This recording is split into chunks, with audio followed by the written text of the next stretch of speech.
And thank you all so much for coming. Um, and Evie, yeah, I think you should kick us off really.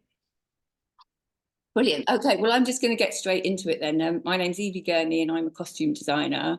And I'm really excited to be here today and talk to you all. I'm really excited hearing about, from you in the chat about what you do and the kind of different routes there are into costume design.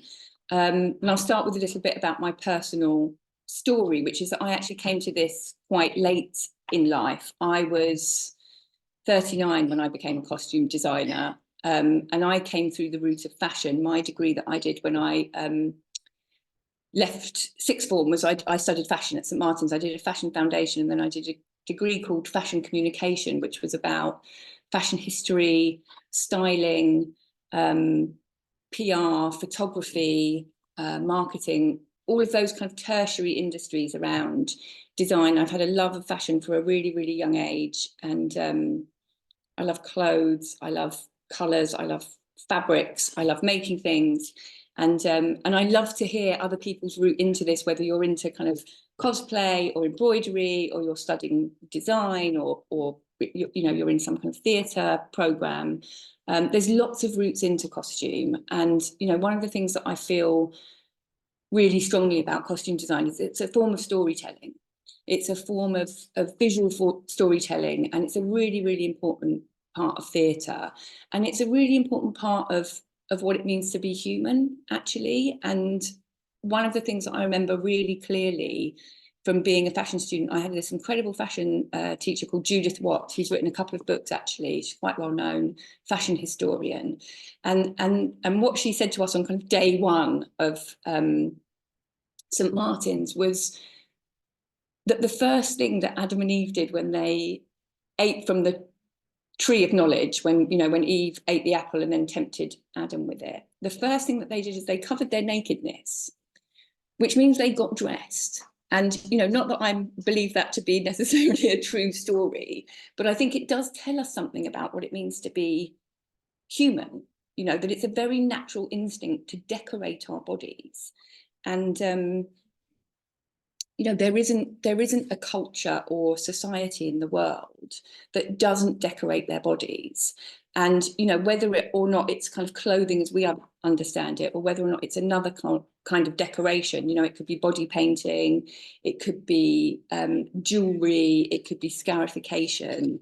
There's something in the nature of human beings that makes us want to express ourselves through decorating our bodies. And that's what I bring into my theatre practice, which is why I think costume becomes such an important part of the theatrical storytelling. Is it's not just decorative.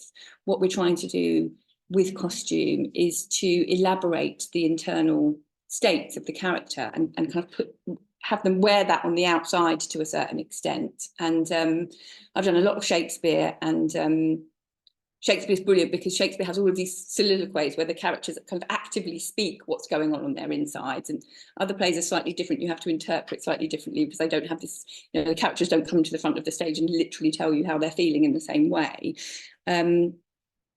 But I love it. I love my job, and I love talking to young designers. And today I'm going to be talking through the various stages of the costume design process using examples from The Hunt, which is a show that I was staged in the Almeida in 2019, and it's currently being restaged in New York at a theatre called St Anne's Warehouse in Brooklyn.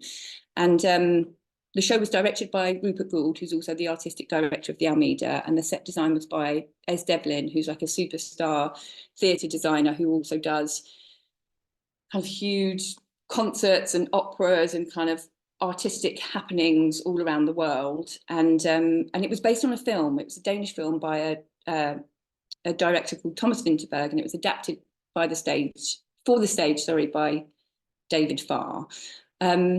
And it's set in Denmark, and it tells the story of a school teacher who is persecuted because a child tells a lie about something that he's done. And just to give you a flavour of the show, because it was in 2019, and I'm sure lots of you were much younger and you probably didn't see it, I'm just going to ask Ella to play the trailer for a show so you get a flavour of the atmosphere of what that was.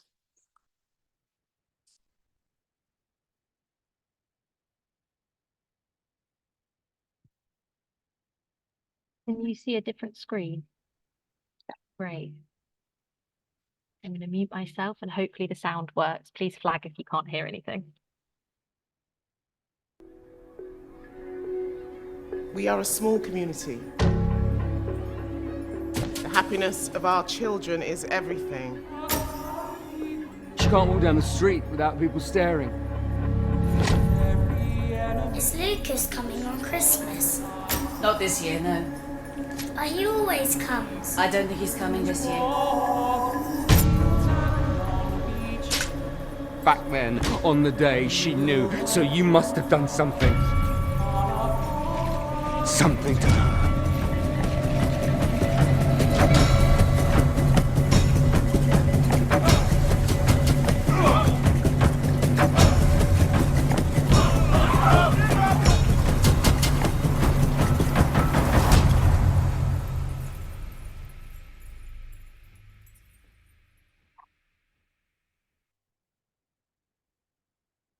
So yeah, so that's a little You're bit. still using Google? And I have something to show you. Ecosia is a search engine just like Google. Okay, bear with us because me and Ella are doing this for the first time from the Almeida office, so we might have a few technical slip-ups, but be patient with us. The other thing I'm going to say just before I get into my flow and start talking, because I am a big talker, is that I want this to be a kind of open session. So if anyone's got a question, feel free to use the hands up button if you want to kind of interrupt and ask a question, and Ella's going to monitor that in the window. Or if you're shy to put your hand up and you want to type a question into the chat box, feel free to do that as well, because I'm happy to answer your questions as I go along, because the aim of the session is to give you a kind of insight into the whole process. And I hope it's going to be helpful for you. People often say, what does a typical day look like? And that's a really hard question to answer, because there isn't a typical day, because when you're working on a play, you're working through a process. So what I'm going to talk about is the kind of various stages of the process and what I do at the different stages, and try and pass on things to you that you might want to use in your own work, or that, you know, just might be useful for you if you're thinking about this as a career, or, you know, you can incorporate it in some way. Evie, just Yes. to demonstrate that there's no such thing as a silly question, I have a question. Wait, there is no such thing as a silly question. You mentioned something beginning with the letter S. It might have been like Scarification. What's that? Oh, scarification is a type of body modification that is carried out in West Africa, and they make small cuts to the body, sometimes to the face, sometimes to the upper arm, sometimes to the chest. And they often do them as a kind of coming of age ceremony, or to denote which tribe you belong to, or to denote some kind of ancestral connection. And it's a really gorgeous form of body modification, really, really beautiful. And probably the most famous person in the West that has it is the singer Seal. He's got scarification marks on his face, which is a tribute to his ancestry. Yeah. Thank you. Do you want this same slide, or do you want a different slide now? Let's move to the next slide, and I'm going to share with everybody what happens for me right at the beginning of the process, which is a really nerdy thing. So the first thing that happens when you start working on the show is you get a script, and I'm a kind of a bit of a control freak, and I like things to be really organized. And actually the first thing that I do before I start sketching or researching pictures is I map out my show. And so what you can see on the screen here is a spreadsheet, which I know people are probably thinking like, oh my God, I don't want to do this and just spend my life doing spreadsheets, but I find it really helpful. And we used to do this in the fashion industry, you know, when you were planning a fashion show, and we did it really analog then with Polaroids, and you'd take a Polaroid of every outfit and you would stick it on the wall in the running order. So I've kind of adapted that idea in a way that works for me. It helps me stay on top of how many costumes there are. It helps me communicate with the actors about what they're doing then, when, and it helps me pass information on to the rest of the costume team, the costume supervisor and the running wardrobe. So what I've done is I've mapped the characters down the left-hand side, so all the people that are in the play, and over the top, I've mapped out the scenes with the scene numbers, and then underneath that, I've mapped out when they're happening and where they're happening. So sometimes the play will give you that information and sometimes it won't, but there were some really specific dates in this. So the play starts at the Harvest Festival and it runs up to Christmas Eve, and then there's a kind of a big time jump when we kind of jump forward in time and we end up in spring. But I find this early kind of practical gesture really then frees me up to design, because I've got the kind of skeleton of my show. You can see who's on stage the most, you can see how many costume changes they have, you can see where there are big group scenes together. And you know, costume design is always, you're always going backwards and forwards between your creative imagination and the kind of practicalities of getting a show on stage, and so you're switching back and forth. And because what we're trying to do here is storytelling through clothing, I like to have this as a set of notes of like, okay, in this scene, we're outside the school and it's a week before Christmas. So that means to me, okay, well, people are going to need coats on because we're going to need to know that it's cold, you know, or this scene happens and everyone's been swimming in the lake. Okay, well, they're all in swim shorts. And so I start to do that as a kind of a rough placemaking and put some written notes in the boxes. At the moment, they've all got X's in them, but I'll put notes in like hunting jackets or, you know, red coat or swim shorts or something like that. And the other thing that you'll notice on the far right-hand column is I've counted up the amount of costumes. So some of these scenes will be happening all in the same day, where someone wouldn't change costumes, because in real life, people don't change their clothes 3 times a day. So, you know, there might be a sequence of scenes where someone's wearing the same costume and then there'll be a change. And what I've done is I've counted out the costumes, and that's really important, because one of the things when you're working on a show is you're also working on a budget. So you need to know, okay, this is 30 costumes. How much is that per costume in terms of the budget I have? Do I need to ask for more money, or do I need to lower my expectations about where, you know, where these are coming from? Are they going to be made, or are they going to be hired? Because that can sometimes be cheaper, or are they going to be bought? And, you know, for our case in the Hunt, we actually bought loads of things from second-hand shops, because I wanted them to all look really worn in and really lived in. And then Ella, if you go on to the next slide, once you've got your map, you can then start populating it with imagery. And so some of these are inspiration imagery. You can see I've added all the actors' photos into the left-hand column and their names once they've been cast. And then I've started adding in photos of them from the fittings so that I know that they've got their costume, and then kind of some notes on the top. And the other thing that I've added into this is approximate scene timing. So once you get into the rehearsal room and the actors start kind of speaking the words, and you get a sense of, okay, that scene is 6 minutes long or 8 minutes long. And that's really important to know for costume timings as well, because not so much as when people are on stage, but when they're off stage, because it tells you how long you've got to do a costume change.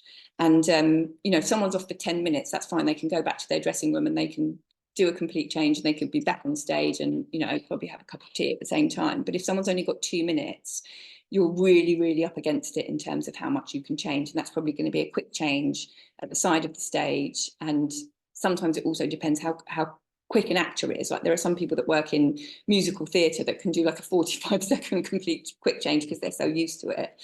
And some actors need a bit more time. And there's little tricks that you do, like you swap out shoelaces with elastic, like cord elastic, so that the shoe, you know, if you've got someone with lace-up shoes, they can come on and off really quickly.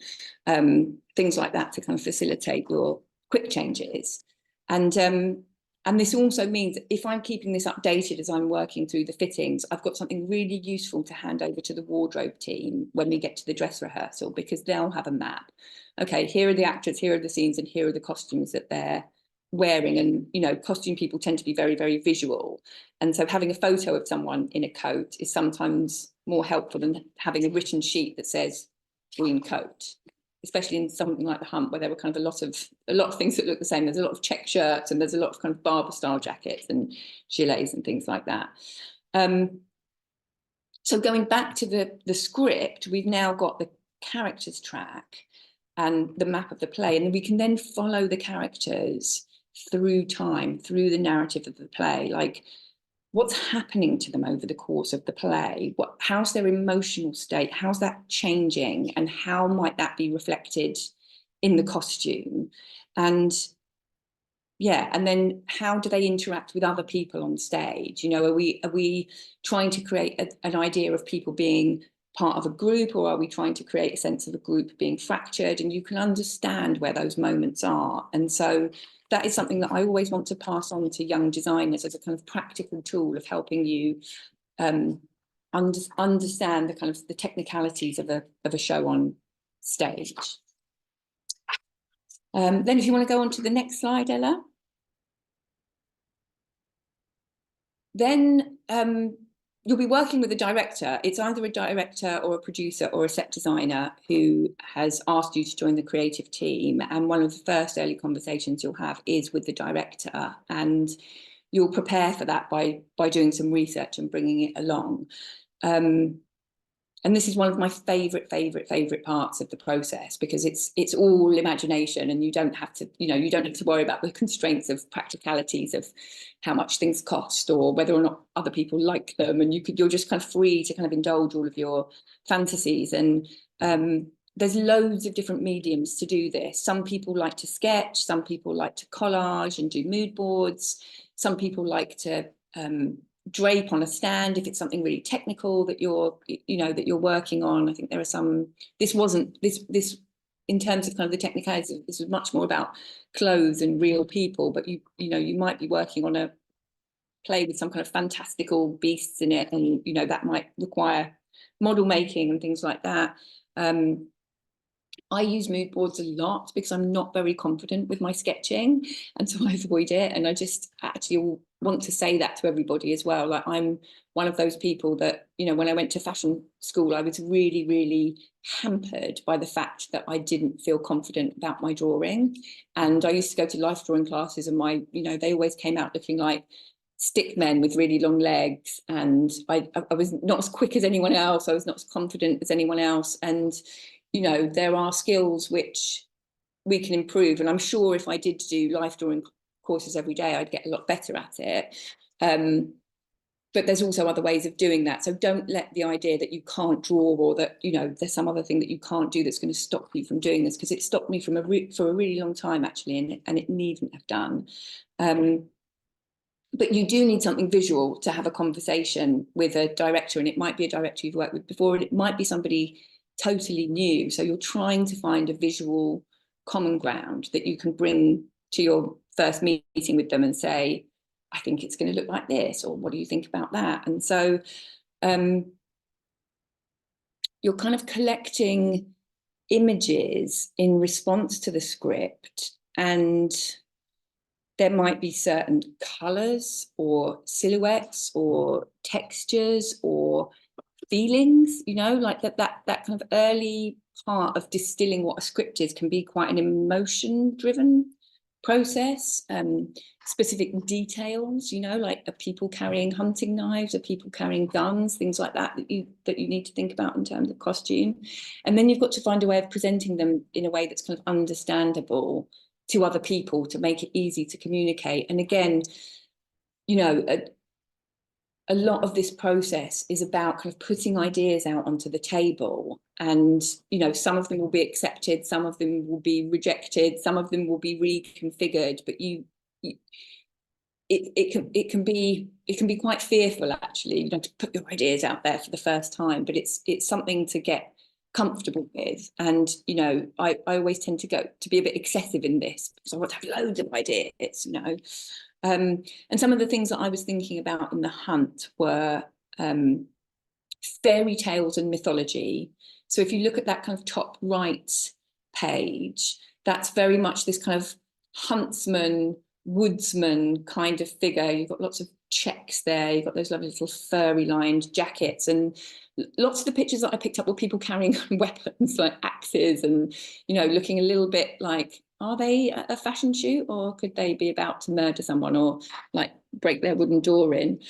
And then on the left hand side, at the top, when we were putting the show together, Scandinavian chic was kind of the height of fashion, and that kind of minimalist, rustic, hygge kind of feeling. And so I think those pictures came from a homeware catalogue, or maybe some kind of lovely Scandinavian fashion brand. Just this feeling of cleanness and warmness and domesticity, which felt quite important in terms of the play, that there was something good and perfect that was being interrupted. And yeah, again, if you look at those bottom pictures, it's kind of this perfect, clean, innocent country lifestyle, you know, baking your own bread and children in lovely linen dresses playing outside and reading books. That girl looks like she's too young to be able to read, but there she is, you know, great Scandinavian education system, reading a book at the age of 2. And the other thing that I was thinking about was about interior versus exterior. And I think there's another slide of images after this one, Ella, if you want to click on through. Yeah, there was a few other things that came up from the script. One was this idea of fairy tales. And, you know, Denmark, the play is set in Denmark, and it was originally written by a Danish writer and filmed by a Danish director. And there's this great tradition of fairy tales in Denmark from Hans Christian Andersen, who wrote The Little Mermaid, and lots of other well-known folk tales that have kind of passed through different cultures. And so I started thinking about that, and Christmas and the gingerbread house, and this perfect Christmas. And then on the right-hand side, I think a lot of those pictures as a kind of Ralph Lauren, this idea of this kind of lovely, perfectly curated Christmas that's kind of very violently interrupted. And at the bottom there are pictures from Francis Bacon, and that was again thinking about kind of interiority versus exteriority, about what might be happening in our internal landscapes. And you know, your inspiration for this can be really, really broad. I did look a lot at kind of some very practical elements of men's hunting clothing, and this Francis Bacon was kind of the opposite. I was really looking for a colour story that talked about kind of guilt and shame and terror and horror. And I loved all those kind of distorted faces that you can see on the right hand side on the bottom there, and on the left hand side, those first 2 paintings, they're kind of these people are in a box, which kind of evoked the set for me. And I found those images really compelling, the isolation of the figures in them. And so, you know, the research path goes around all sorts of different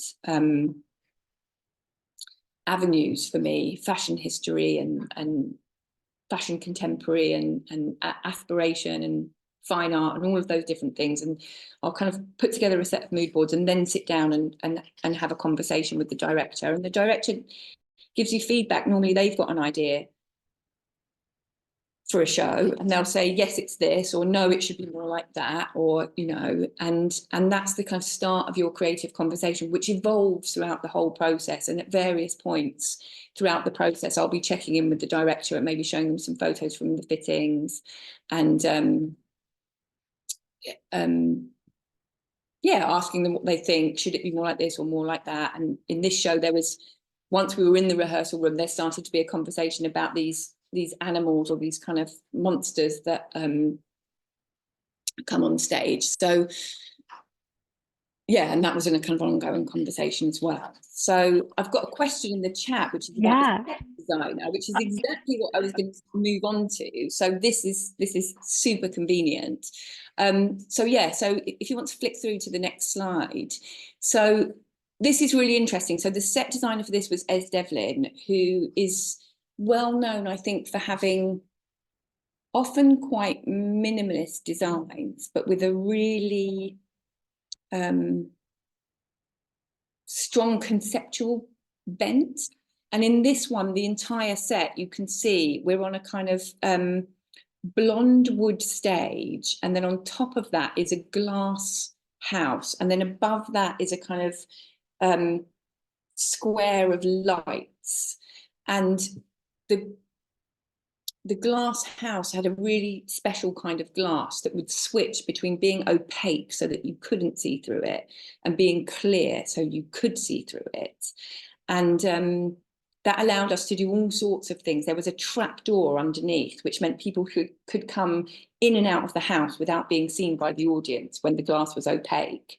And the simplicity of the design was obviously meant, again, to kind of evoke that kind of Scandinavian design simplicity, but it also meant that the house could be a child's playhouse, which is what it looks like on the top left, a church, which is what it is on the bottom left. And unfortunately, the photos never quite tell all of the story, because of course you've also got sound and movement, but they were all singing a Christmas carol in the bottom left, so you really got the sense that they were in church. On the right hand side bottom, it's the hunting lodge, and in the top right, it kind of represented the psychic state of the mind. It kind of became like the noises in your head or the fear in your head, and this creature who was a kind of nightmarish vision of revenge, or the kind of dark psyche would pop up in the house intermittently. And the house also rotated as well, so often it was turning around, and that was really interesting. So yeah, so the set design is often done way ahead of the costume design. So the set designer this is because it needs to be built. It needs to be engineered and it needs to be built, and it's very, very mechanical. And so often your lead time on building a set is about 3 months, whereas costumes, there's a huge part of it that you can't even start until the actors are in the rehearsals, because you have to measure them. You measure them on day one, and often you'll ask them to send their measurements in advance, but they're not necessarily always accurate. So the first thing that you do on day one of rehearsals is you have to measure everyone and just check. But the set design, obviously, because it doesn't necessarily, it's according to the dimensions of the theatre, which are fixed, and the engineering in the building has to happen. So that's done way before. So the set was actually designed when I joined this project. So I wasn't having a lot of conversations with Ez, and also she's so prolific. She was doing several different projects at the same time. And sometimes you will be involved with the set designer very early on in the process as they're building something. But in this case, I wasn't, and it was a very clean, simple design. And the main thing about set design is that you kind of, if you have to respond to it as a costume designer, otherwise your characters don't look like they belong to the place, and the audience will feel that, whether or not they can articulate it, but they will feel that discomfort, that those people don't, it will constantly be jarring. So like if you've got a 1960s set, you have to dress your characters in 1960s costumes, otherwise it doesn't make sense visually, unless it's kind of part of the storytelling that those people are old-fashioned, or that they're kind of stuck in the past, or that they're from the future but they've gone back to their grandparents' house or something, but otherwise you're trying to kind of link up the set design and the costume design, because you really, for the authenticity of the piece, the audience absolutely have to believe that the characters belong to the place that they're in, and not feel that they are actors on the stage. And actually what I learned a lot about this from doing window displays. When I used to work in fashion, I used to do fashion retail, and doing a window display, I worked for Ralph Lauren for many years, and they did these really, really elaborate window displays of like a day at the races, or log cabin in the woods, and they build like huge fake fireplaces, or you'd get this really strong sense of people being in the place that they were in. And the thing about this set, one of the great things about it is because it's so simple, it doesn't give you anything to fight against. So you're not resisting anything, because there isn't like a strong colour, or there isn't a strong sense of time. But it also means that as a costume designer, you're filling that in, and I'm free to fill it in with with the colour and texture that I choose. But it has to be consistent with the storytelling. So we have to know that it's winter. We have to know that it's Denmark. And the set isn't telling us that. It's telling us a bit of it, but once you put bodies on stage, they then start to kind of populate the set. And so, for example, on the bottom, somebody at the door. On the bottom left, when they're in church at Christmas, they've all got kind of woolly Christmas jumpers, and they're all in this lovely palette of blue and red and cream, and there's a bit of tartan and there's a bit of snowflakes in there to really kind of sell that story. And then if you see on the bottom right, that's the jump when we went into spring, and you can see there in the bottom left the boy wearing shorts and kind of pale yellow, and everyone's gone into much softer kind of shades of green than they've been wearing previously, and that's how you kind of communicate that time jump. I think if I've got anything else to say about this. I had a question about this, Evie. Yeah. In a situation where the set designer has already designed the set, Yes. you're then responding. When you first read the script, are you reading it with the set design in mind, or do you try and read it without the set design in mind, and Yeah. then have your own thoughts and then go to the set design that you know already exists? Does that make sense? Yes. So normally what happens, the way that the process goes, is that I get sent the script and I read the script before the set design is finished. So it's not an option to see the set design.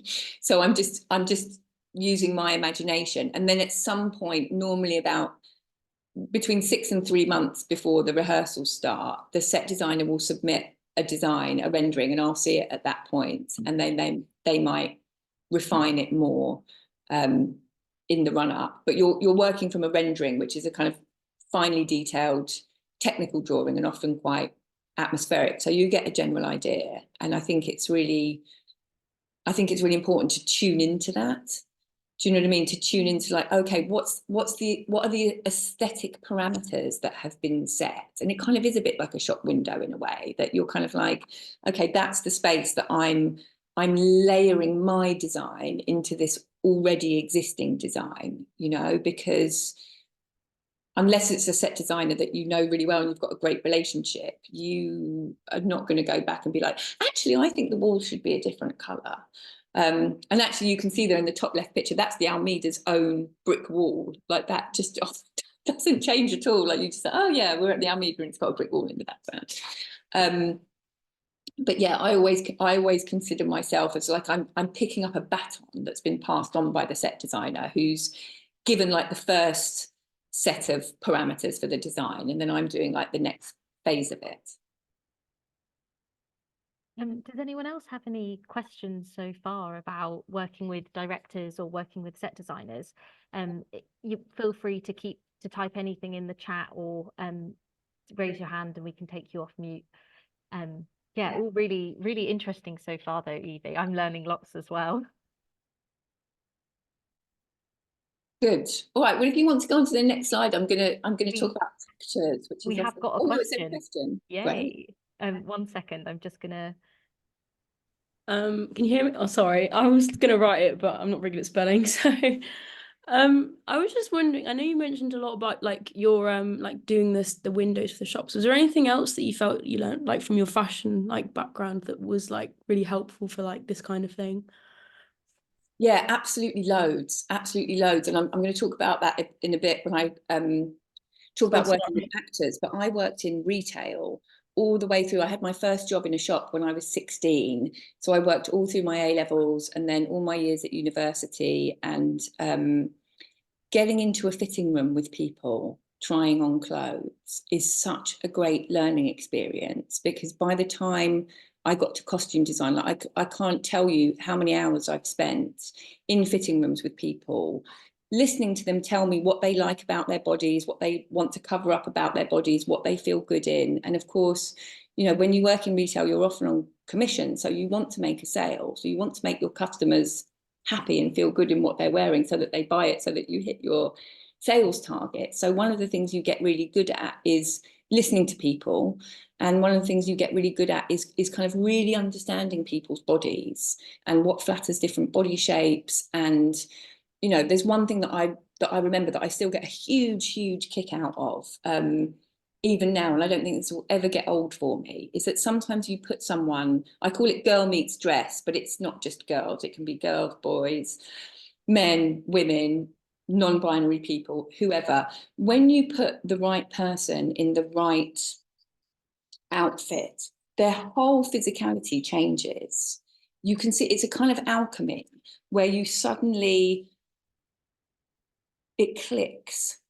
And it happens with, you know, people that are out shopping, they want, you know, nice outfit because they're, you know, going to something where they want to look good and impress people. And you get it with actors when they put on a costume and they look at themselves in the mirror and they see their character. And you get, I've always enjoyed that. I always get like a little buzz out of it. And you get really good at kind of listening to people and looking at people and going like, oh, I know what you'll look good in. And so that was a really, really big part of, before I was a costume designer, what I learned to do. And I'm really good at it, you know, when people are going to a wedding and they'll call me up and they'll be like, what should I wear? And I'll be like, send me a few pictures of, you know, your favorite things in your wardrobe, and I'll do that with them. And I still love it. And the other thing is, yeah, I did my whole fashion degree. And then after that, I went and I lived in India for 5 years and I worked in manufacturing export. And so I got really, really good at making things. And again, that becomes an embodied knowledge of, you know, how things are constructed, how things are decorated. Living in India was really, really good for my sense of colour, because the sense of colour there is completely different from, you know, grey old London. It's and that made me be really bold and experimental with colour in a way that I still really enjoy. So I think we pick up things, you know, from different parts of our lives. And, you know, one of the things that I do want to encourage everyone, especially if you're at the beginning of your journey with all of this, is think about what transferable skills you've got. So if you're somebody that, for example, can sit at a bus stop and see someone on the other side of the street and identify what brand of trainer they're wearing, you've probably got an eye for a costume designer, because that stage distance is the length of a street. Do you know what I mean? The other side of the road. If you're really good at doing all of your friends' makeup for a night out, then you're probably a costume designer. If you really love ironing, we want you in the theatre, because there is so much ironing that needs to be done. Or if you've ever worked in a dry cleaner and you're really good at getting stains out of things, because often, you know, the actors sweat and they might be wearing makeup and they'll get all grimy, and, you know, there are all sorts of skills that are needed in the theatre. Yeah, that kind of contribute to the whole bigger picture of costume. So I would really encourage you to do the things that you feel enthusiastic and joyful about as well, and kind of and practice them, because this is a job, you know, those of us that get to do it, we are really lucky that we get to create and we get to keep creating, and yeah, and there is a certain amount of joy in that. And so I would encourage always people to practice the things that they find joyful. Evie, there is a couple of questions about working with actors. Shall I let you do the next slide, and then we can always come back to the questions if they're not answered? I'm just looking at the questions here. Do you get a chance to meet actors to get an idea for their body types before submitting your designs? No, but I will elaborate on that.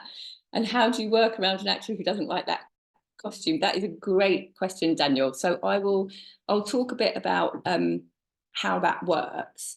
So working with actors, here we go. Here's the vision. Sometimes if you're doing a very big show, the show is structured around a particular actor. And so you know who that actor is because you've seen them on television or you've seen them in films, and it's very clear that they're the star of the show. And sometimes you'll get an ensemble, and it won't be people that you've heard of, and you still don't tend to get a lot of access to them until rehearsals start. So if it's a very big famous actor, they're probably working on a film somewhere, and they're not going to come down to the Almeida for half an hour to have them wrap a tape measure around them. You might be able to get their measurements from their agent, but it's still kind of not the same as standing in a room with them, because even if you've got someone's measurements on paper, the way that people carry their bodies can vary wildly. I'm going to sound really pretentious when I say this, but I haven't found a different way of saying it. But, you know, energy flows through the body, and actors are people that work with energy and harness energy, and they carry it in different places. So some actors are really heady. Some actors really work from their gut. Some actors work from their heart. Some actors move around on stage all the time, and some of them are really still. So it's not always just about their measurements, but it's about what they do with their bodies and how they move their bodies, which can be an important part of the costume design process. Yeah, and I will, once the show kind of gets cast in stages as well. So often, you know, so the director has the script and they agree to put on the show, and then the set design happens, and then I'll get involved, and some of the actors will be cast and some of them won't, and you'll start Googling them. But often what happens when you Google actors is you either get an image of them already in costume from another production, which is kind of distracting, or they all have these black and white headshots where you don't really get a sense of their body, and they're normally taken like when they left drama school 10 years ago. So you don't know, like, has that person still got a beard? Have they got really long hair now? And so you don't necessarily get a lot of information from that. But I do get a lot of information on day one. And again, going back to Katie's question, you know, all those years working in fashion boutiques where you're watching people come in and you're doing like a little scan of them and going, oh, I think that would look good on you. I think that would look good on you. You kind of do that in day one of rehearsals, and you get them, you know, for 5 minutes or 15 minutes to do some measurements.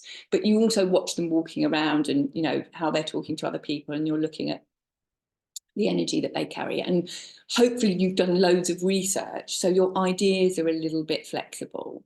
Having said this, there are exceptions to this, which are things like musicals or operas, where your characters are quite archetypal and where the visual picture is much, much more significant. This show in particular, The Hunt, was very kind of character driven, and so therefore very actor driven.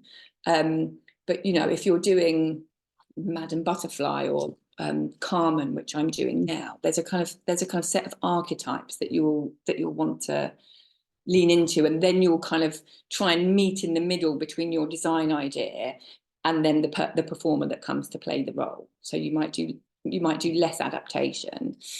Evie, Yes. there's a comment, someone saying that it's so interesting to hear how the physicality informs the design process. And I think that was said when you were talking about, you know, some actors that are really still and some that are moving around.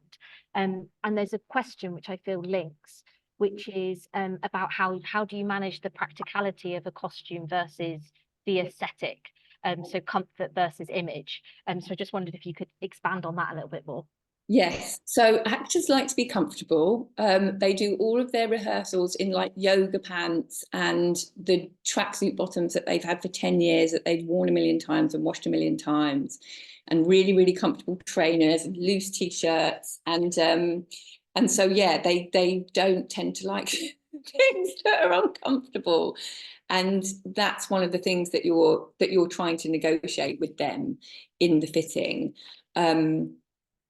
There's no reason to put anyone in something that's not comfortable for them. I think the biggest pushback that I always get is shoes, is that a lot of actors they're on their feet, you know, it's quite physical, but also they connect to the stage through their feet. And it's a really important part of their process to get grounded, that they have comfortable shoes. So more than any other thing that I get, I can't wear this, I can't wear this, it's a shoe. And costume departments are full of insoles, blister plasters, heel grips, you know, all of these things to try and accommodate actors' comfort in their feet. But then you'll also be looking at the costume in terms of, you know, does the waistband fit comfortably? Does the neck fit comfortably? You know, often actors don't like anything around their neck because their voice is so important, their breath is so important.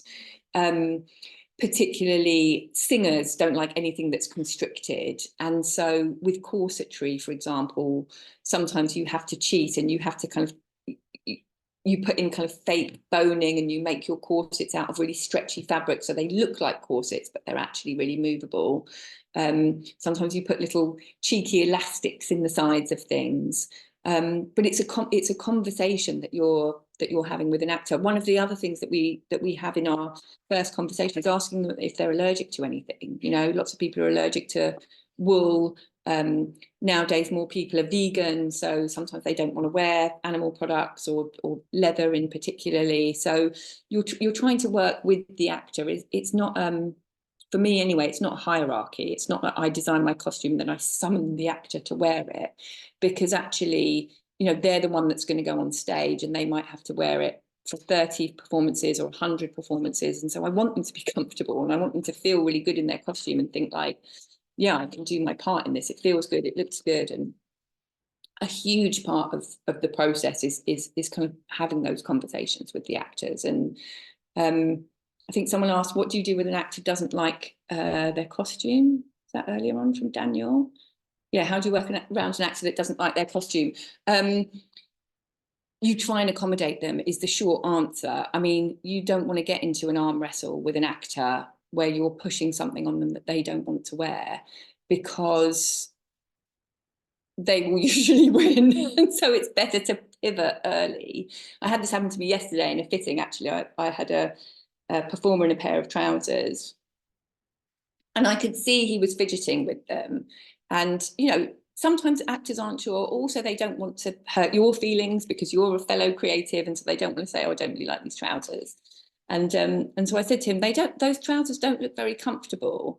And he was like, well, they're all right. And I said, but if they're not comfortable now, they're not going to be any more comfortable when you're standing on stage with 1,000 people looking at you. So if they're not the right thing, like, let's change them now. Let's find something else, or tell me what it is that isn't working for you and we can make it work. Because you're in a collaborative process with them.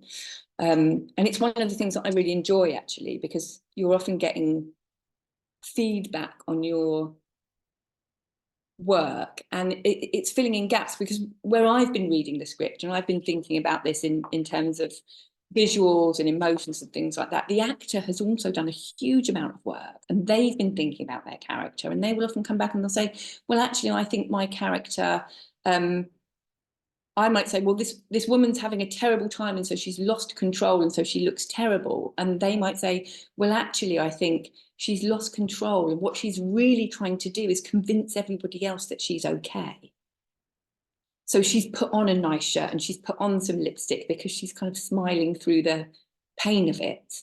And they will tell you that, and then you can kind of receive that information and respond to it. And I actually find that a really exciting part of the process. I know that it probably feels like a bit that might be a challenge, or you might feel like, oh, they don't like my ideas. But the one thing that I do know about creativity, and again, something that I'd love to share with you all as young designers, is that, you know, creativity is something that we nourish, and it's a tap that we can turn on. It doesn't run out. And so if somebody doesn't like my idea, it's okay, because I can have another idea. And, you know, if you feel blocked, there's ways of overcoming your blocks. So if anyone's got any questions about that, I can talk about that at the end, about what I do when I feel like I'm running out of ideas, or I feel like I've hit a wall with something, because I've trained myself to go, no, it's not that. It's not, I haven't emptied my bucket. Do you know what I mean? There's more that I can give here.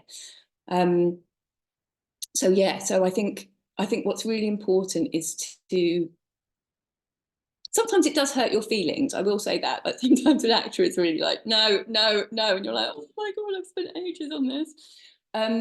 But then what I try and do is I try and step back and I ask myself, what am I really here for? You know, so I'm here as a designer, and of course I've got my designs that I want to share with the world. But what I'm actually here for is I'm in service to the storytelling. And that means I'm in service to the play as it's been written by the writer. That's a story that's been given into my hands to participate in the storytelling. I'm in service to the director, who's got a directorial vision. I'm in service to the set designer, who's created this world. And I'm in service to the actor, who's going to perform this part. And I've got this kind of small part to play in a much bigger whole. And what that does is it stops me taking myself too seriously or being too precious about my ideas, because ultimately they're not my ideas. They're ideas about how to tell this story, and they don't belong to me. They belong to the story. And so if they're not the right ideas, it becomes easier to let them go when I think about them like that. And I just think, well, I'll just have another idea then, because the idea is not about me, it's about the story. I hope that's answering everyone's questions. If I'm not being specific enough, let me know. No, I think that you're definitely answering the questions. To me, it feels really clear. There is another question. Would you like Yes. me to read it all out to you, or do you want to look at it in the chat? It's from Serena, about how you make your designs doable.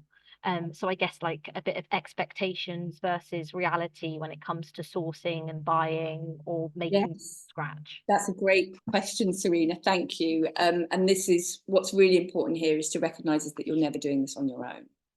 So there are brilliant people that are part of this process with you. So at the Almeida, we're really lucky because we've got a head of costume who's a wonderful woman called Emma, who's got loads of experience doing theatre shows, touring shows, immersive shows. So she's bringing her body of knowledge and experience to the show. I'll also work with a costume supervisor who brings their body of knowledge to the show. Sometimes you're really lucky and you get an assistant who can also bring their body of knowledge to the show. And then you might also be working with makers. And so if there's anything very specific or very technical, I would be doing that with a maker. Like, for example, the shows that I've done, this show, and I'm going to come on to this in a minute, this show had some masks, and we worked with a brilliant mask maker called Stephen Gregory, who made the masks for us. I've worked with prosthetics. I wouldn't dream of trying to do that myself. I would be sitting down with a prosthetics expert and saying, how much time and how much money is this going to take? The same with wigs. That's a whole specialist thing. And you know, again, it's really important for me not to kind of believe that I can be an expert in everything, because in order to be a mask maker or a wigs maker or a prosthetic maker, I'd have to rewind 10 years, study that for 10 years to have the level of expertise as the kind of people that I'm working with. And so often what you have to do is you have to ask for help, bring in the help of people who are experts in that field and get them to tell you. So I'm going to go back to this thing of working with actors, and I'm going to show you some of the mood boards and how they kind of respond to the characters in the play. So on the top left there, we've got Lucas, who's the main character. And in the script, you know, he lives on his own. These are the things the script has. He lives on his own. His wife's left him and she's taken the kid. He lives far away from the village and in the forest. He's got a dog called Max. He's very private and quiet. On the right-hand side, you've got Hilda, who's the school teacher. And this is ever so slightly a fantasy, because I don't think anyone that works with small children wears cream knitwear to work.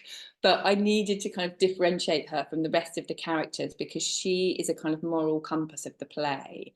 And I dressed her in these colours of kind of milk and honey because they felt quite maternal, but also professional. But I wanted to set her apart from the men of the lodge, who are quite earthy and outdoorsy and quite scruffy.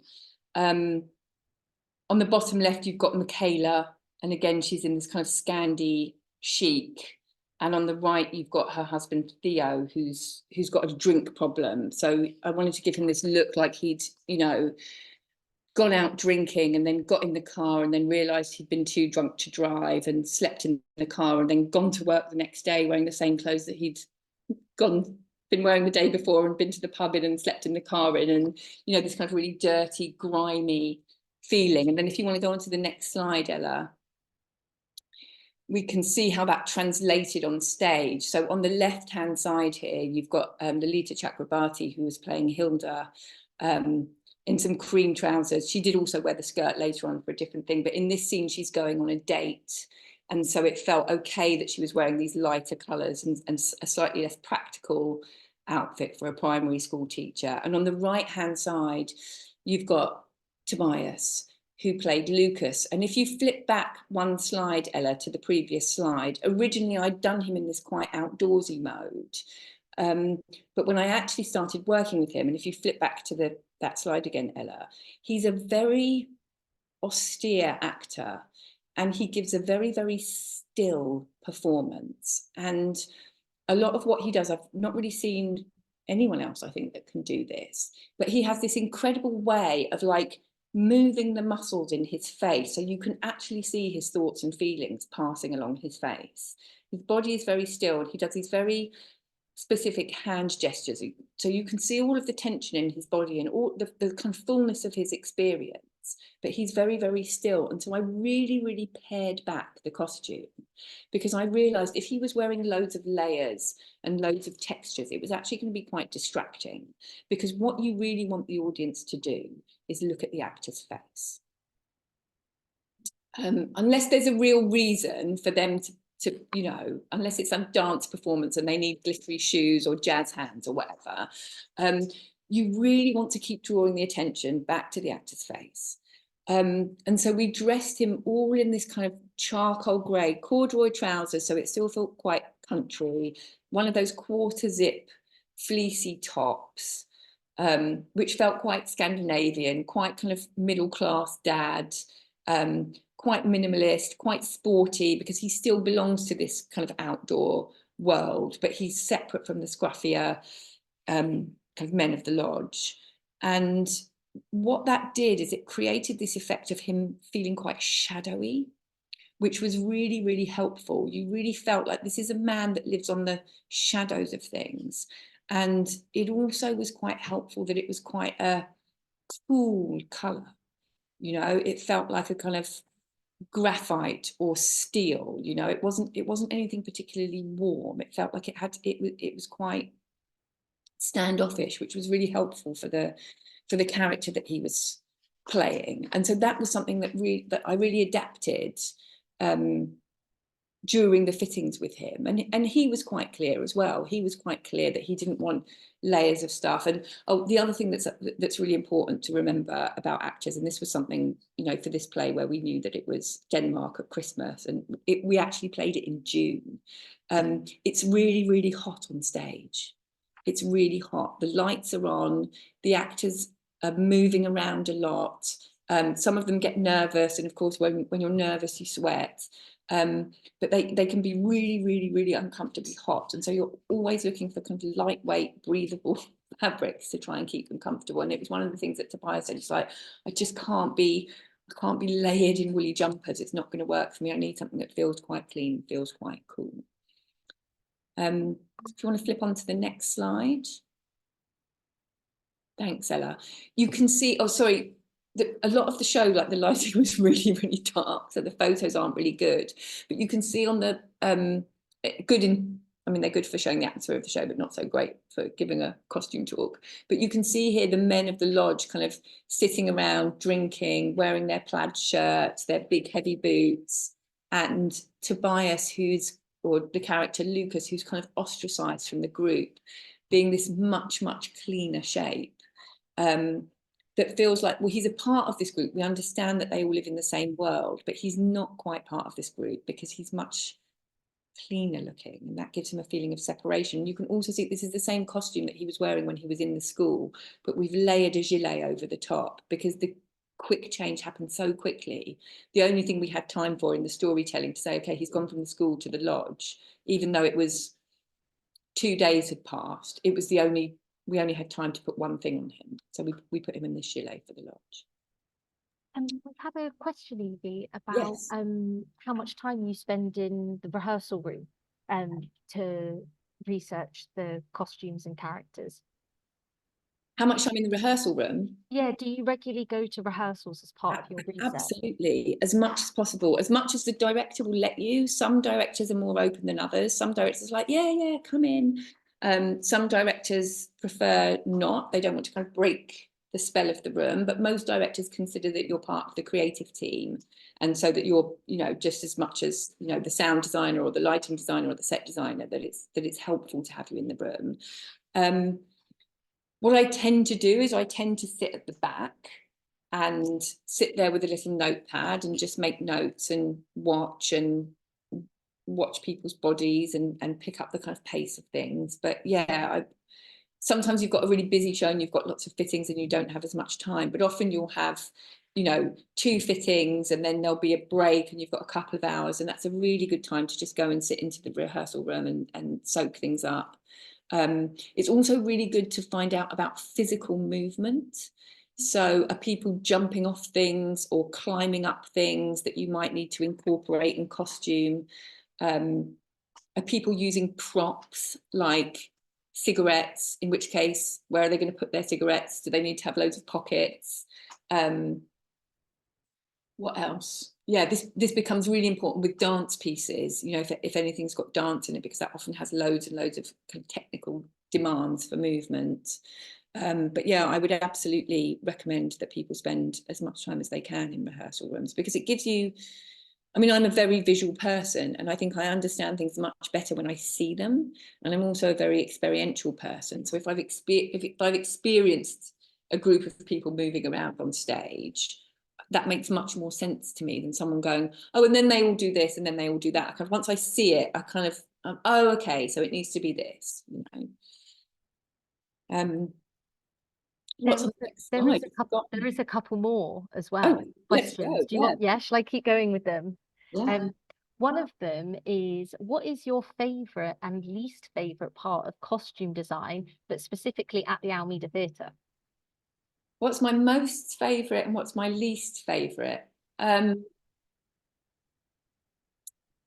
don't know. There's a kind of series of really magical moments that I love. As I said earlier, I love reading the script, and I love having the freedom of the imagination to just go and research and explore and think of different things, and you know, what are the ideas that I've got. And I also really love seeing the set design for the first time, because I think that gives you a box to put your ideas into, and you're like, okay, what of my wild and wonderful ideas are going to fit into this box? I love meeting the actors for the first time. There's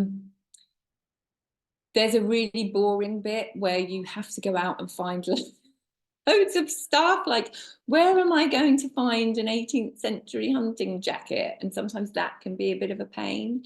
And sometimes you've got a really good idea and it doesn't work, and then you have to send something back or drop an idea. That's often quite annoying. And then there's the dress rehearsal, which is equally like exciting and nerve-wracking at the same time. And I think lots of designers have a love-hate relationship with the dress rehearsal, because on the one hand it's really exciting because you get to see everything on stage for the first time, and then it's also really nerve-wracking because guaranteed there's a few things that don't work and you're going to have to change them, and it's kind of very publicly, it's a very public experience of seeing something that doesn't work, and you're just like, oh, oops. There's also another question. All the questions are coming in, Evie. Yes. There's another one, which is, have you ever made a costume from scratch? Yeah, have you ever made a complete costume from scratch on site? I haven't, because I'm not a maker. So those things are always done by somebody else who's got actually the talent and the technique to do it. But I don't think I've ever made anything from scratch at the Almeida, because they don't have a costume workshop here. So sometimes we've outsourced things to makers, freelance makers. But the first show that I did was Antony and Cleopatra at the National Theatre, where we made all of Antony and Cleopatra's costumes from scratch. And that was my first ever costume experience. And that was brilliant, because they've got a whole workshop of men's and women's tailors and seamstresses. And I went in there and I, you know, spent weeks saying to them, how about this? How about that? Finding fabrics, making toiles, making garments, and then fitting them. And one of the things that I did, we replicated Beyonce's dress from her Lemonade video, which someone painstakingly reconstructed from watching the video, having never seen the actual dress. But it's made on a bias cut underdress, and then it's covered with layers and layers of ruffles, which are made out of organza to give it structure, and then chiffon to give it lightness, and then tulle to give it movement. And it took her a whole week of kind of, well, we had all of the fabric dyed to the exact right color, and then cutting, and then hand finishing all of these ruffles around the dress. And it was a beautiful experience. And I'm doing an opera now in Glyndebourne, where again we're having that same process of making dresses from scratch, and it's absolutely gorgeous. I love that process, even though I'm not a maker myself. I love the energy of a workroom, and I love being around people making things, and it's another reason why I love my job. There aren't that many places that still make things from scratch now. I think they do a lot more of that in film, because they have much bigger budgets. So if you are a maker and you are into that kind of real painstaking process, I would look into film as well as theatre as a place where your talents might be welcomed and appreciated. That's given me a question I think Yes. that I'm interested in, other people might be in as well. You obviously are running this workshop for us in context as a costume designer for the Almeida, but you mentioned that you also have worked for the National and you're working at Glyndebourne. And I just wondered, when you let's say a new venue or theatre asks you to design the costume, what does that conversation look like for you in terms of what the possibilities are for you as a designer? Yeah, so that one of the first things that you will be asking is kind of what sort of resources do you have? So, for example, the Almeida doesn't have a workroom, but they do have, over at the theatre, they do have a kind of wardrobe room, which has got a couple of sewing machines. So things like alterations like trouser hems, or, you know, if you need to adjust a sleeve or take something in, that can be done on site. It's just, there's not a capacity for making things from scratch on site. But one of the strong points of the Almeida is that it's got a really great costume store.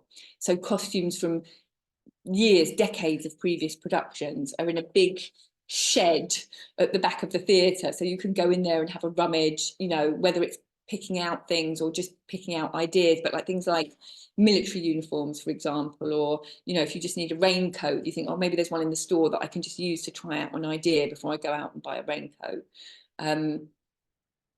So yeah, when you go and work at a new theatre, one of the questions that you'll be having with is normally with the producer, that you'll say, what kind of, you know, you'll ask them what you've mapped out your show and you know how many costumes it is, and they'll be telling you what the budget is, and then you'll say, well, what are the resources you have? Like, what have you got on site? Have you got a workroom? Have you got a costume store? Have you got an in-house head of costume or an in-house supervisor, a wigs and makeup person?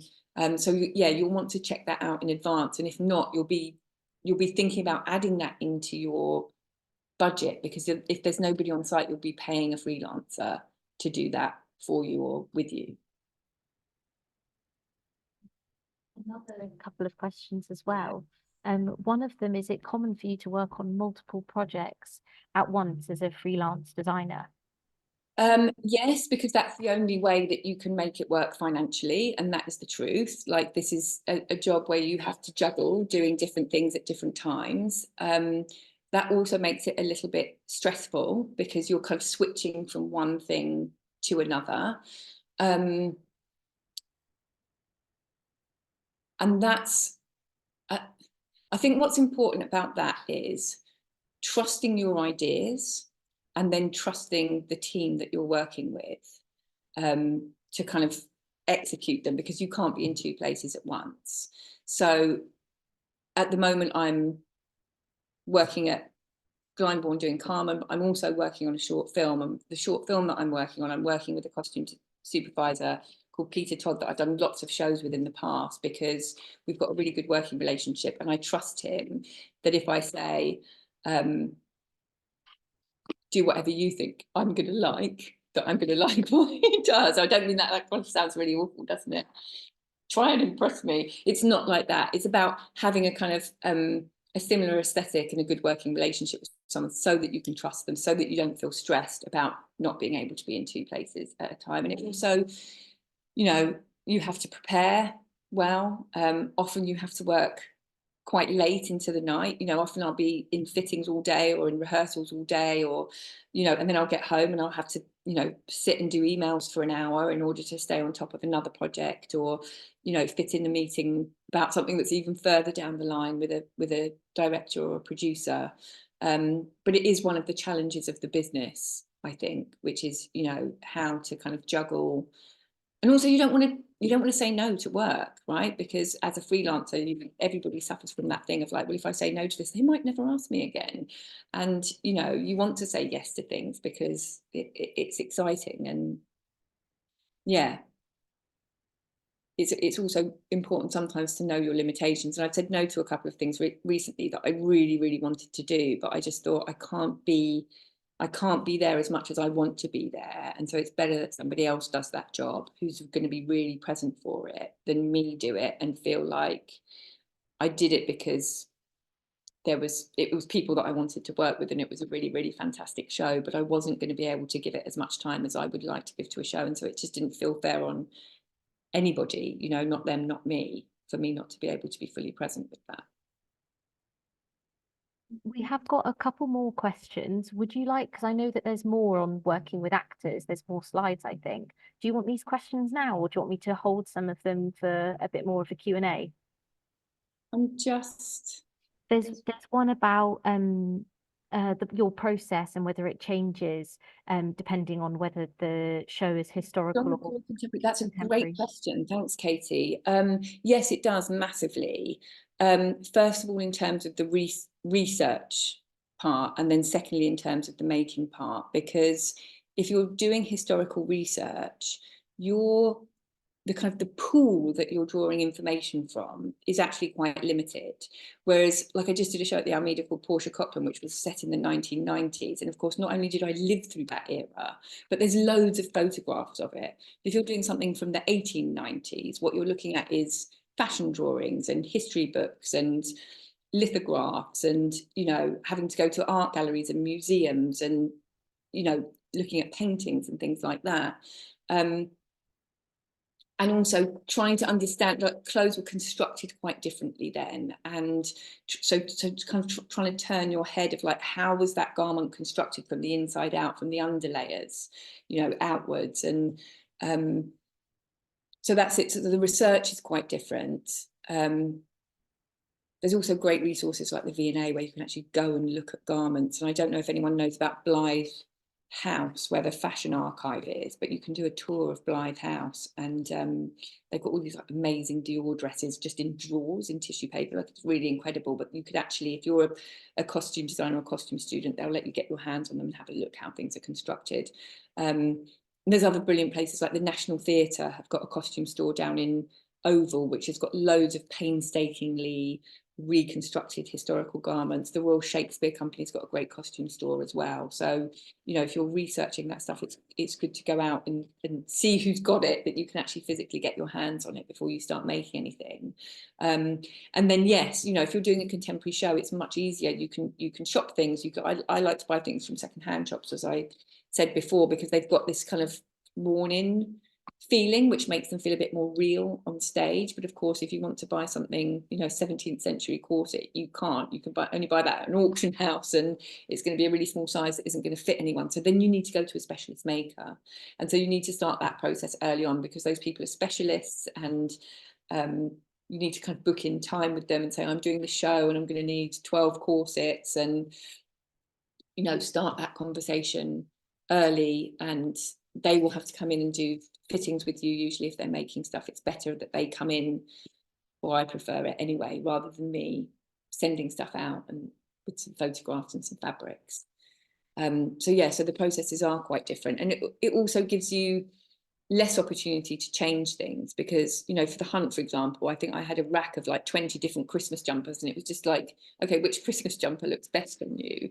But if you're doing a corset, you have to spend a lot more time going, okay, what's going to be the right color? What's going to be the right neckline for your body shape? Really thinking about how to flatter that person's body. And so there's a lot more investment in that early part of the process. And often, yeah, you're gonna have to sketch, even if you don't like sketching, when you're doing something like that. We've got another question that feels, or just someone asking for some tips. Yes. It's Serena, who's about to go into their third year. Oh, brilliant. And we're asking if you have any tips on how to make costumes the most effective and true to the design, whilst you're also being conscious of the time. So I guess when you've got a time limitation or something happening that's time limited, I guess that maybe because you don't necessarily make the costumes, but any thoughts that you have on that? Yeah, I think this is a really interesting question. Thank you, Serena. I think for me, this is a question about distillation, isn't it? It's about asking yourself, what are the most important elements in this storytelling? You know, and so the elements you might be working with is color, you know, like, is there is there a really strong shade of blue or green that will really light up on stage, that will really help me tell this story? Are we talking about silhouette? You know, and often when we're thinking about historical silhouettes, you know, there are certain things that really impact on our minds. You know, I think about, you know, Elizabeth I and her corsets and her big ruffs and her big bell skirts. You know, is there something I can do with silhouette where I can really communicate a strong idea? Color, silhouette, texture. You know, is there something that is glowing or gnarly or whatever it is that you're trying to communicate? And I think if you distill down to which of those elements are important and then lean into them, emphasize them, do you know what I mean? Because I think one of the things that often, you know, when we run out of time, what we run out of time for is decoration. You know, all the little buttons and bows that we're like, okay, don't have time, don't have money, and you know, but I think if you lean strongly into kind of color, silhouette and texture, you can get really, really clear storytelling. The other thing that you've mentioned is time, and that makes me think, oh, maybe sometimes you feel like you're under pressure in terms of time. We don't have enough time. We never have enough time.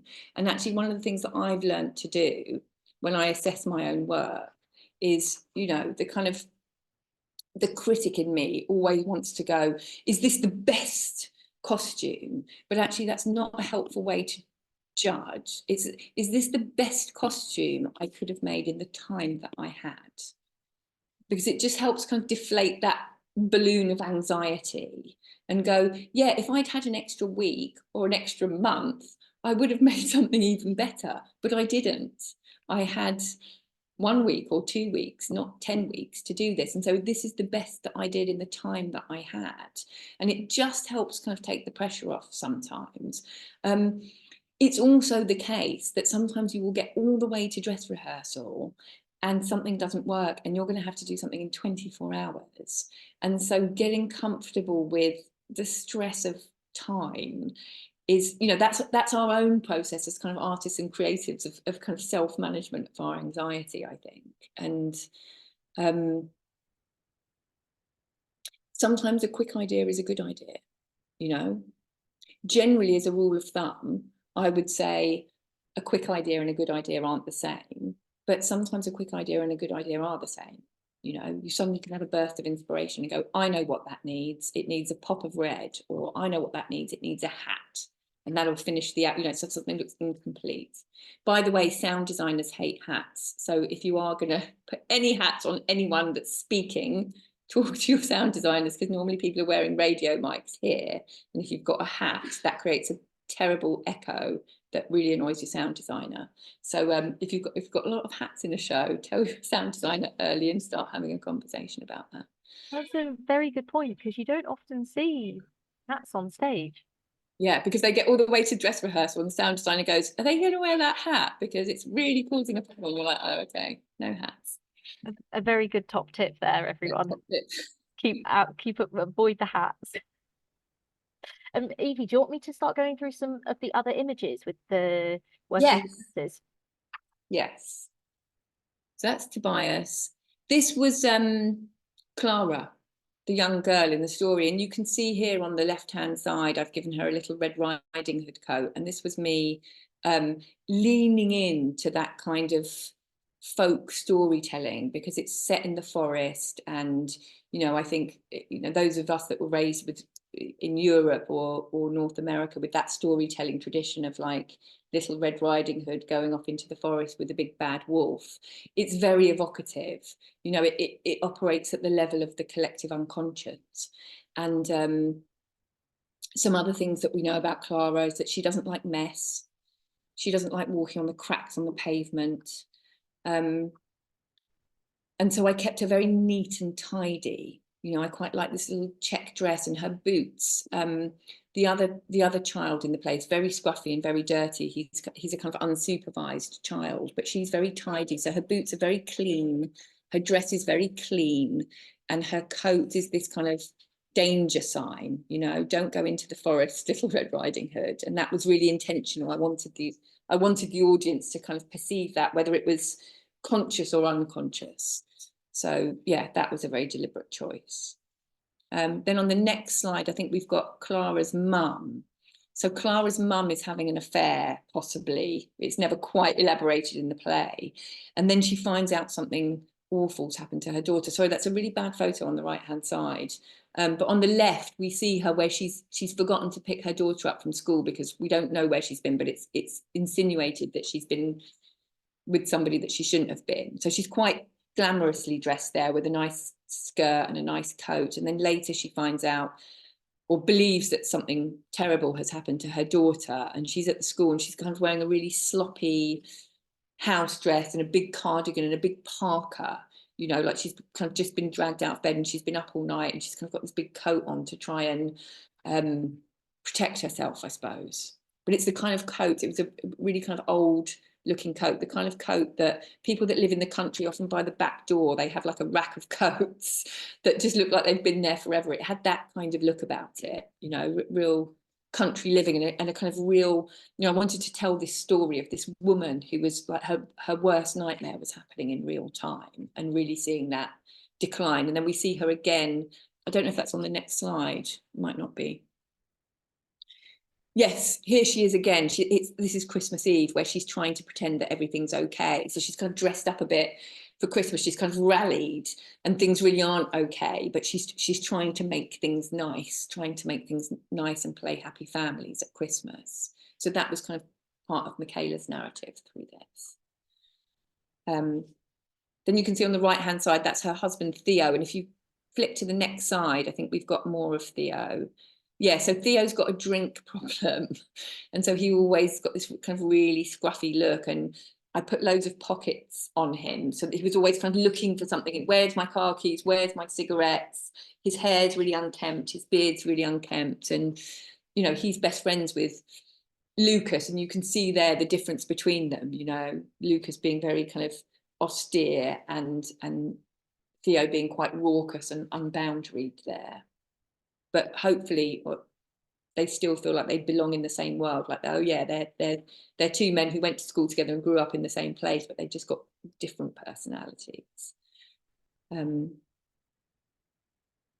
Can't remember what's next. I don't know if there's more actors or if we're moving on to something else. Next is costume makers. Oh yeah, working with costume makers. I think there were some questions about this earlier as well. So as I said before, we had a brilliant mask maker called Stephen Gregory, he makes masks and puppets, and he's really brilliant. And what happened here is, this was never in the script. There's nothing in the script that says these kind of pagan people come out and do a war dance, but they do. And a couple of weeks into the rehearsal period, Rupert, the director, came to me and said, I think they're going to all come out in big pagan masks. And I was like, oh right, okay, right, better find myself some big pagan masks then. And you know, because the rest of the costuming was so natural, I had to make a decision of like, does this happen in a kind of abstract kind of world, or do we stay in this natural kind of, or at least try to adhere to some kind of reality? And what happened was, it's, you know, sometimes you see these interventions in a show and they're done by a different set of people. They're done by dancers or, you know, other kinds of performers. But here it was the actors. And so what I had to do is I had to work with the costumes that I already had. And there's a fantastic photographer, and again, someone that I'd really recommend looking at. He's got a beautiful eye for costume and traditional dress. He's called Charles Frager, and he takes portraits of folk carnivals and marching bands and kind of masquerades and other kinds of traditional dress. And this is from a book, the top left is from a book called Wilderman, and these guys are from Croatia, and they're called Dondolasi, who are bell ringers. And in the Croatian tradition, it's part of a spring festival where these guys put on these sheep's head mask, and they go out and ring bells, and it's meant to scare the evil spirits away. It happens in the winter, scare the bad spirits away from the animals, and welcome the coming of spring. And it's kind of a bit of a cheat because Croatia and Denmark are like 700 miles away from each other, but it still felt European enough that it wasn't going to, we weren't introducing a kind of another culture or another visual vocabulary. And what was really useful about this is that the guys are already wearing jeans and check shirts, which were already in the costume track. And so the actors could pull on their masks over their existing costumes and become these kind of man beast hybrids. And again, this is about kind of having that consistency of design through the show, like integrating that, where you don't feel like, oh, these people have come out, but now I'm watching a completely different show. That hopefully the audience would understand, oh, okay, this is a, well, it's really open to interpretation actually, because it's an abstract gesture, but understand, you know, either this is a pagan tradition from this place, or these are the same characters that we've seen involved in some kind of ritual, or these are kind of monsters from the cultural tradition of that place, rather than introducing a new language and new vocabulary of what that would be. And as I said, we did cheat a bit because this wasn't Danish in origin, but it didn't feel so separate that it was implausible. And just to check, is the image on the right the image from the hunt? That's from the stage, yeah. And so these masks, as I said, were made by someone who's a kind of master crafts person, and we discussed the images, and he came and he measured all of the actors' heads. And actually originally what we had were ghillie suits, which are those kind of shaggy hunting camouflage suits that men wear. But there was no time for the actors to change. They literally had to run off stage, grab their masks, put them on again. But we made the masks out of those. They're kind of very fibrous and bits of wool. And but these horns and skulls were all molded by Stephen, because obviously the real thing is so heavy that an actor can't wear it on stage. So they're made out of a combination of kind of resin and paper mache, and what's the other word that I'm looking for? A kind of crinoline structure inside is probably the best way that I can describe it, because they're all fitted individually to the actor's head so that when they go on, they stay on. But as we were talking about before, you know, getting specialist makers, and this is a world of craft all of its own, you know.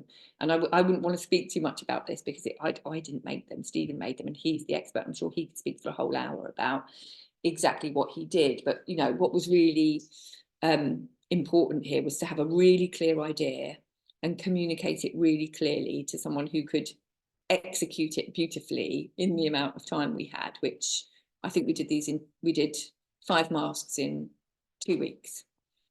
And then he came back and fitted them all on the actors, and then we did a little bit of work in the theatre, because of course, you know, the actors don't want them to wobble around, so that they were adjusted. And you know, the other thing is also quite important in terms of going back to your set design, is knowing how wide the exits and entrances are, like the doors that people have to come through.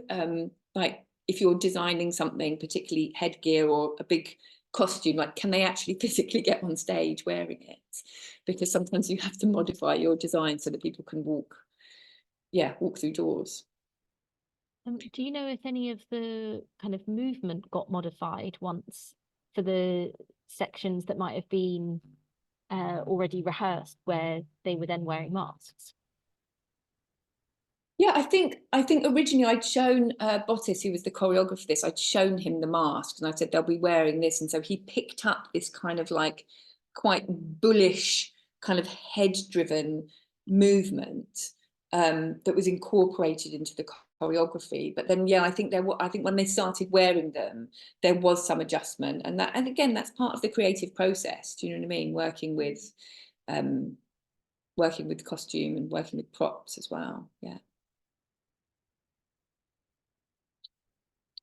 I don't think we have any other questions at the moment, so shall I move us on to the next slide? Yeah, I'm going to go on to a really exciting bit, which is the technical rehearsal. So up until this point, I have been, you know, working quite separately from everybody else. So the actors are in the rehearsal room, they're coming into fittings. I'm sometimes going into the rehearsal room. The set builders are building something over there. The music and sound they're teaching them songs, and they're building up sound effects. The lighting designer The lighting design actually tends to come in quite late once we get on stage. But what happens at a certain point is rehearsals end and everyone goes onto stage. And you have a series of stage rehearsals, which are called tech, which is short for technical rehearsals. And this is like a very slow step through of the play, where they'll take chunks at a time. You'll do 4-hour sessions and they'll go through very, very slowly, and they will, because when they've been rehearsing in the rehearsal room, they haven't had this whole technical setup. They've had a series of marks on the floor, and I think we had like a shell of a house, but I don't think it had a revolve on it, and it didn't have any walls on it. So they had an idea of it, but they'd never actually, you know, been in the house with the walls in. And so the first thing that, you know, they got on, and they were like, oh, it's actually much smaller in here because now it's got walls. And the second thing we found out was it was really, really hot. It was like a sauna. So I was not very popular for putting everyone in Christmas jumpers. And so I was saying, you only have to wear it for one scene. It's, you know, it's 4.5 minutes. But yeah, so you go into your technical rehearsals, and this is this slowed down rehearsal where you get to sit and you get to look at everything quite slowly, and you'll find out where the flaws are in your costume design. The process is managed by the director and the stage manager. The stage manager is really your friend here, because they're kind of keeping track of timings and entrances and exits. And so you'll find out, for example, you know, if someone comes off stage left and they come on again stage right and they need to do a costume change in between, have they got a travel time which eats into the time they should be changing? Like all of that technical stuff which you figure out on stage. The lighting designer will be working through the lighting state, so you'll start to see if things are too bright or too shiny, or conversely too dark. And it's also the time that you get to see all the actors together.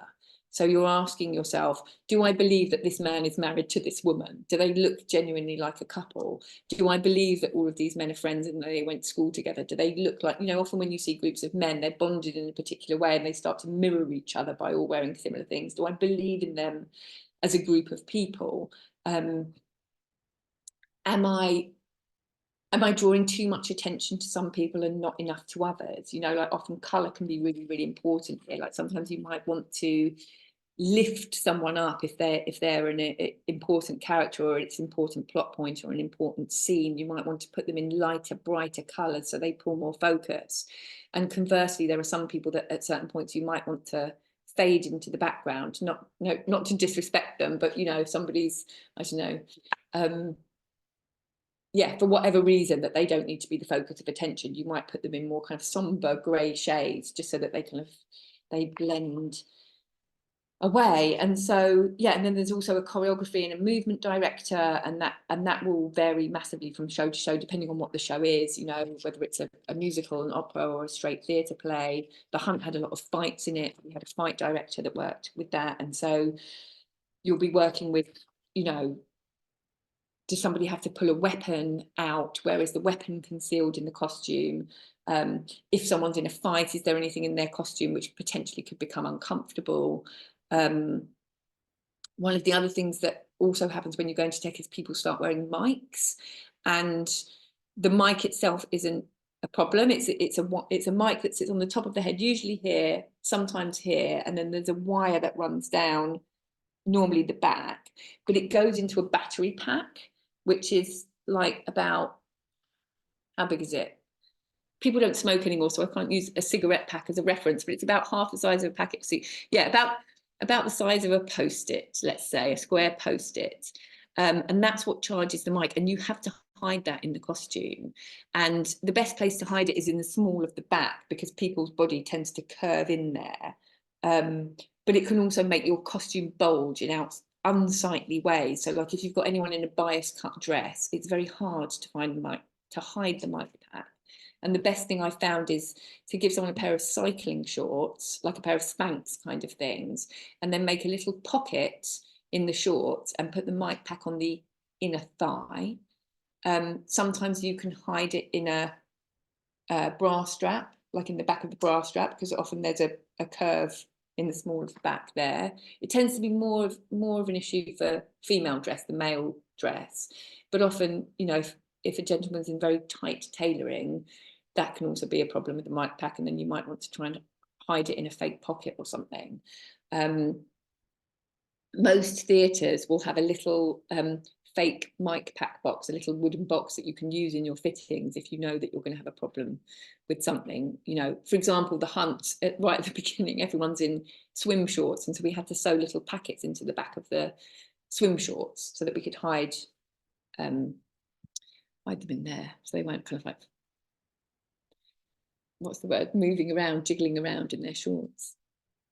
So yeah, so you're seeing everything on stage for the first time, and you'll be having conversations with the director, with the actors. This is when you find out that the actors' shoes are really uncomfortable and they say that they've got a blister, or this is when you find out that their costume's too hot or their collar's too tight. You know, you try and do as much of that as you can in the fitting, but you can't predict everything. In this one, they came through the trap door, and so, you know, none of the women could wear open shoes because that was really difficult to climb the ladder, which we hadn't thought about in advance. This is where it's really good, if you've budgeted your show in advance, to have kept a little pot of money so that you've got the money to make last minute changes, because it's the worst thing possible if someone says, I can't wear these shoes, and you go, well, I haven't got any money for any other shoes, so you're going to have to wear them, because nobody's going to win in that situation. So it's good if you squirreled away a bit of money for an emergency fund for when you get to tech. And because it's playing out really slowly, you've got a chance to change things. So if you decide, okay, somebody's in the wrong outfit or the wrong shirt, or they're wearing the wrong thing at the wrong time, if the tech's moving slow enough, sometimes you can intervene with something little like changing a tie or changing a shoe. That's really easy to do, just to say, can I just have a minute to change this? But sometimes it's something that you have to take the costume off the actor and work on it in the morning before the next tech session if you need to make some significant alterations. But this is really the time to sit back and look at your work and say, have I delivered the storytelling? And hear feedback from the rest of the creative team as well. So I think, you know, I don't know. I remember one of the notes that I got from this at the beginning. David Farr, the writer, came in, and there was one of the coats that I'd chosen, which was kind of, it was a kind of like a American style Carhartt gilet, and he said, I don't think that character looks too much like a workman, and actually he's quite middle class, and I think he needs a coat. And he was right, because he wrote the character, so who knows more about the character than the person who wrote it? And so we just had to change the coat, and you know, what I'd chosen I thought looked beautiful and it worked for me, but it didn't work for the writer. And so, you know, it's one of those moments where you just have to pivot and go, okay, I haven't delivered the storytelling because I haven't told the story the way that you envision. Losing my words, sorry, I've been talking for a really long time. It wasn't how the writer had envisaged it. And so that was something that I had to change, because it wasn't that it was wrong, it was that it wasn't delivering the story that had been written. Evie, when do you stop working on a play or production? Are you there for all of the technical rehearsals and previews, or when does the costume designer get released? You'll get your technical rehearsals, which could be anything between 3 days or 10 days, depending on how technical the show is. I think we had 5 days on this because we had this revolve, and so that was really important for the actors and the choreography. So that was what was taking up a lot of time, but it was good for me because it gave me more time to look at my ideas and go, are these working, are these not working? Then after tech, you'll have your dress rehearsal, and usually they take photos at the dress rehearsal, which become the marketing images and the program images for the play. So you want to get as much as you can done by the time the photos are taken, but it's not always possible, and there are some things where you just have to go like, oh no, didn't manage to fix that in time. And then you've got a series of previews, which could be anything between 5 and 10 previews, where the show goes in a slightly unfinished state in front of an audience, and often they've paid a bit less for their ticket, and it tends to be friends and family, supporters of the theatre, really avid theatre goers who see everything, and students that come to the previews. And that gives you a chance to sit with an audience and see how an audience responds to something, and it gives you a completely different perspective of the show, because up until that point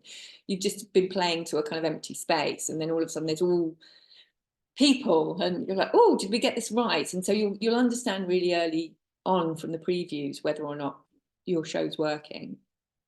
And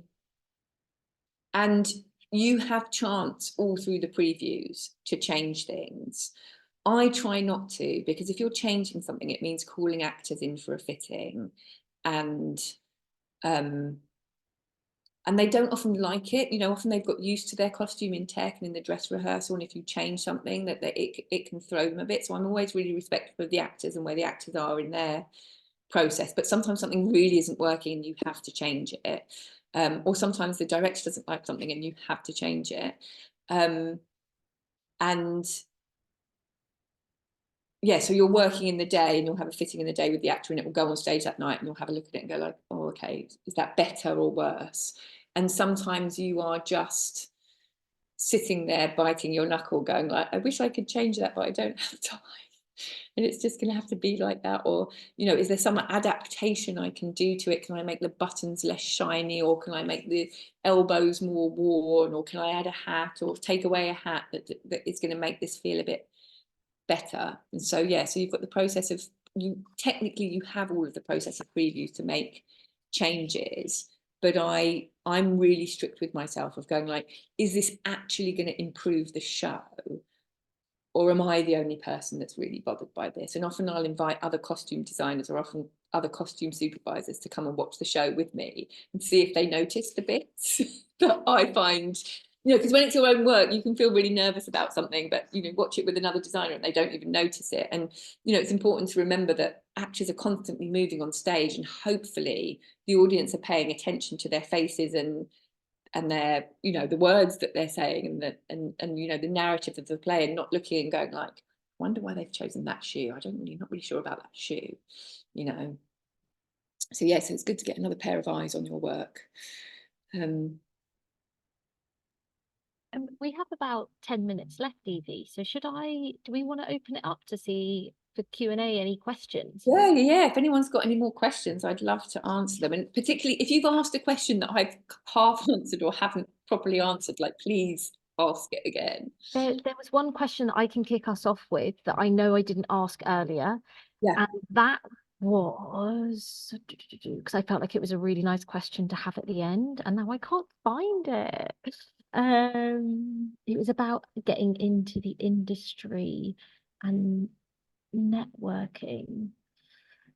Give me 1 second. Anyone? Oh yeah, here we go. It was from Daniel. As a young costume designer, what advice would you give for getting into the industry? Is networking a big part of getting jobs? Networking is a part of getting jobs, yeah. And there's three parts to it, I think, that are important. One is actually making work, which is really important, both for your own practice and in terms of like having things to show people when people say, what are you working on? You don't want to say, oh, well, I did this thing 5 years ago. You want to show them what you're doing now. So making work is really important. Even if it's for your own personal projects. And, you know, people getting dressed, saying, oh, I've got a wedding to go to, will you just help me pick an outfit? Like, yeah, I'd love to. Like, it's really good practice for me. Anything to do with dress fashion.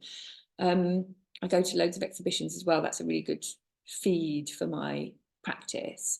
Networking is important. Seeing other people's work is important, because often you'll be sitting with in a conversation with a director or another designer or an actor, and they'll say, oh, did you see this? And if you haven't seen anything, you know, if you haven't seen, you know, the big shows of the last 10 years, and that's not to say you can see everything because it's expensive, but, you know, to be curious about it, because sometimes I'll hear someone talk about a show and I'll look it up online and I'll get a sense of it just from looking at the images, but I need to know what other people are doing. And you know, the final thing is experience, because actually a lot of jobs come from word of mouth.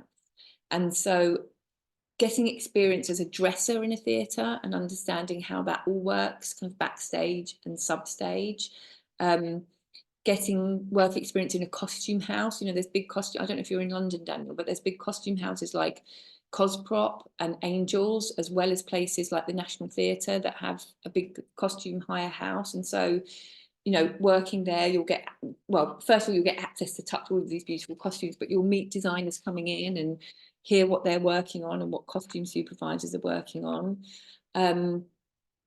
Doing things like this, you know, going to talks where you'll meet other designers. I think all of it is really, really important. I think the one thing that I will say is it's really hard to know, and this is the same for all freelancers and anyone breaking into the industry. You don't know what your big break is going to be, but perseverance always results in success, in my experience. You know, you have to keep knocking on doors, you have to keep seeing things, making things, emailing people, updating your portfolio, going to, you know, like I think the National Theatre, the Almeida has a great participation programme, you know, getting engaged in all of those things as a way of kind of building your network of people and your opportunities to make work.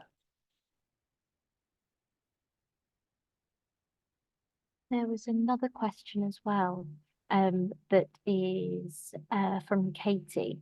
You've mentioned a fair few shows at this one theatre, so at the Almeida. Do you get to a stage where you become employed at the theatre on a regular / permanent basis? I don't think that there are permanent costume designer jobs. There's definitely permanent head of costume jobs at theatres, and there's definitely permanent costume supervisor jobs at theatres. But I think part of what makes theatre interesting is novelty, and that means they run on a freelance community. So directors are freelance and designers are freelance as well, and it's part of the kind of excitement of theatre, is the alchemy of working with new people.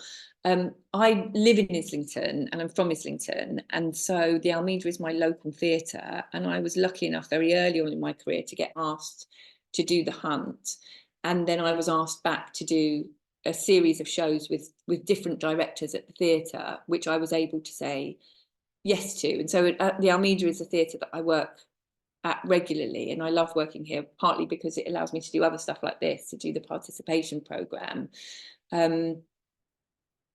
But yeah, I don't think you can maneuver yourself into that position, I suppose. I don't think there's a job that you can apply for as a designer that would give you that kind of security, but there's definitely those jobs for head of costume and costume supervisors, which are permanent roles at lots of theatres. They're a really good way of getting experience as well, because you get to work on lots of different shows with lots of different designers, which can really expand your own practice. There's another question from Katie as well, which is there anything you'd say is important to put in your portfolio when you're starting out? Yeah, I would say put everything in your portfolio, because you just don't know what's going to be interesting to people. You know, I mean, you're going out there in the world, and directors have different tastes and set designers have different tastes, and what appeals to one person might not appeal to others. So I would go as broad as you can.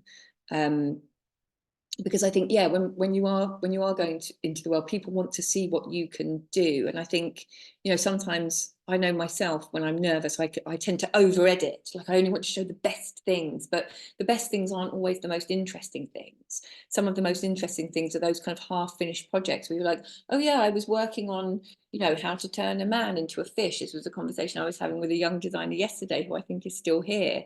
And, you know, she had to work through several iterations of it. And I find that really fascinating, you know, the iterative process of, you know, how you got to a design rather than necessarily the finished design. So sometimes things that aren't quite finished or that never got made can be really, really interesting conversation starters when you're interviewing, or when you're, you know, meeting another director or creative for the first time. Just as well to highlight, Evie, because while you've been talking, lots of people have been saying kind of, you know, saying that it's lovely to hear you talking and kind of being really insightful. And I just there was one particular comment that was about how it was so nice to hear you talk about everyone being in service to the story. And I feel like I think often in theatre, you think that the story is coming from the writer and the director, and you forget that there's a story and a narrative in every element. Yes, I just wanted to highlight that someone had said that, and I think that that's a really nice thing that you've kind of brought up in this session as well. Yeah, it's an interesting idea, because often, because I didn't train as a designer, as I said, I did this fashion degree, but it was called fashion communication, which is something slightly different. And because I find it really difficult to call myself an artist, even though I am artistic and I am creative. Often I think particularly people who are kind of in the early stages of their career find it difficult to know what to call themselves. Am I a designer? Am I an artist? And the word that I feel most comfortable with is storyteller. I think I'm a storyteller, and my medium for storytelling is costume.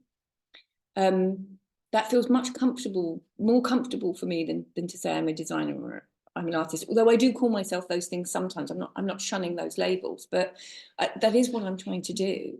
I'm trying to tell a story. And so I offer that to anyone who's struggling with what shall I, how shall I describe myself? How shall I describe my practice?